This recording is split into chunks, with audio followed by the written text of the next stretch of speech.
Hello everyone, সবাই কেমন আছো? আশা করছি সবাই খুব ভালো আছে।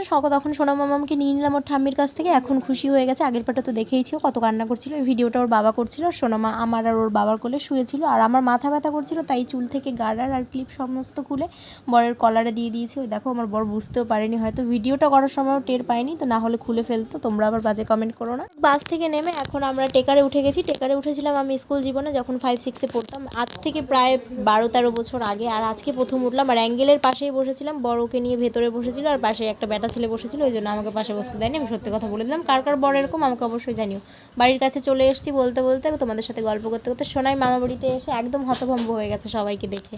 তো ভাবছে মাথায় হাত দিয়ে দিচ্ছে, আর সামনে অনেক গাছপালা। ও একটু নার্ভাস ফিল করছিল, অনেকদিন পর আসলো যেহেতু। এখনও ওর ছোট মামার কোলে উঠে গেছে, আর সবাইকে তো দেখছে আর তাকিয়ে আছে যে নতুন মুখগুলো কাদের। আর মা রান্নাবাড়ি করেছে, এখন আমরা খেতে বসে পড়বো। আর এই দেখো, রান্নাবাড়ি তো হচ্ছে, দুপুর তো হয়ে গেছে, বললাম 2টো বেজে গেছে। এখন দিলখুশ ভেজে দিয়েছে সোনা মামাকে, ওটাই খাচ্ছিল। সকলের ভাত বেড়েছে, সবাই একসঙ্গে খেতে বসবো।